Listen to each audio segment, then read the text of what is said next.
Assalamu alaikum everyone. There is a lot of content out in internet, whether it is social media or YouTube, promoting atheism these days. They have an agenda to create a society which is godless and making fun of religions and religious beliefs, and they are particularly targeting the generation X, which is the youth who are in their early 20s. And today in my program, I want to respond to one of a well-known scientist named Bill Nye, and I watch his videos a lot, and he has done a great job. He's a great guy. He's done a lot of contribution to the scientific society, but not everyone is right all the time. In one of his programs with a YouTube channel called Big Think, he talks about why he doesn't believe there is an afterlife. So first I want you to listen to what he has to say, then I will explain why he is wrong. Everybody is going to die. I have never met anyone who's not going to die. I've never met anyone who is of a certain age who's not already dead. It sucks. Now here's the evidence for why I don't believe in an afterlife. It would be a fine thing if I could have the capabilities athletically that I had when I was, say, 23, with the life experience and intellect that I have right now. That'd be fantastic. And then live forever? I say bring it on.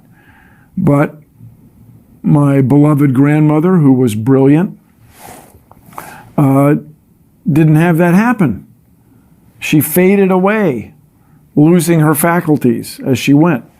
People my age have a lot of grandparents and parents who are not as sharp, certainly not as athletically capable or physically capable as they were when they were younger. And so watching ourselves die is, to me, overwhelming evidence that there is no life after death. There's certainly it doesn't seem to be any reason to think that when you die, you go back to your optimum age at your optimum athletic ability and your optimum intellectual sharpness. And if it turns out that that's true, that you do die and have all this intellectual sharpness and athletic ability, cool, bring it on. That'll be great, but what would you do differently? What would you do differently if you knew for sure that you were going to be immortal when you died somehow? Well, you listen to his opinion. The reason why he says he doesn't believe in the afterlife is that his explanation is as the humans age, they become sick, they get diseases, they lose their faculties, they get weak, they become feeble, and they die out. And he says because of this, there is absolutely not possible they will come back to life to get the same strength and vigor. Well, this argument is absurd. My explanation today is of two types. One is realistic explanation, the other one is a rationalistic explanation. Both of them has got nothing to do with the religion, so set aside the religion for now. The realistic explanation is that the death or the disease or the losing, becoming weak, losing the faculties, these are all a process which every human body, is a physical process every human body goes through. The death is only for the human body, but the life is for the soul which is within the human body. We all know every human body has got a soul within itself. That's the reason why we say it is my hand, it is my eye, my head, I am hungry. So who is this me and I? This is some soul within our body.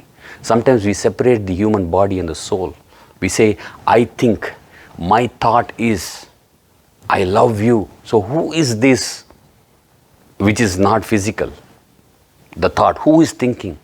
Who is saying, who is loving who? So this is totally two different entities. The human body dies and that's it, becomes dust. But the soul continues its journey. That's the reason we say his soul departed at 7 a.m. He was a wonderful and beautiful soul. That's what they say when a person dies. So it continues the journey. So after the body dies, what happens to the soul? No one knows except the creator of that soul. It has been said in the religious scriptures and texts. If someone wants to know what happens to the soul after the body dies, please watch my another video in the same channel where I have given religious explanation what is said in the religious texts and scriptures. So the question should be, what happens to the soul after the body dies? This is not the right question asking, is there life after death? The life is only for the soul, not for the body. So that was the realistic explanation.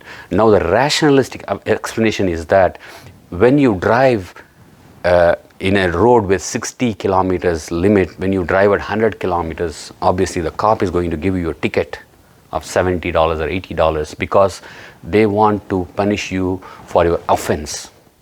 That makes sense, because we committed an offense, there should be an accountability. So if there is no life to the soul after the death, there is no accountability for all the actions, the evil actions that soul did in this world. Otherwise, the good and bad both will be the same. The criminal and his victim will be treated the same. There is no justice if there is no accountability. Imagine those leaders and the politicians who killed millions of innocent men, women and children in the name of war, and they go walk around honorably and with respect. Because of their political connections and positions, they don't get punished and they die in this world. Do we expect them to be treated the same like their victims? Doesn't make sense. Those who cheat people in the name of stock markets, billions of dollars, will they be treated same like their victims? We want justice. There should be a day of accountability where everyone would be brought back to life with their souls and they would be held accountable for their actions.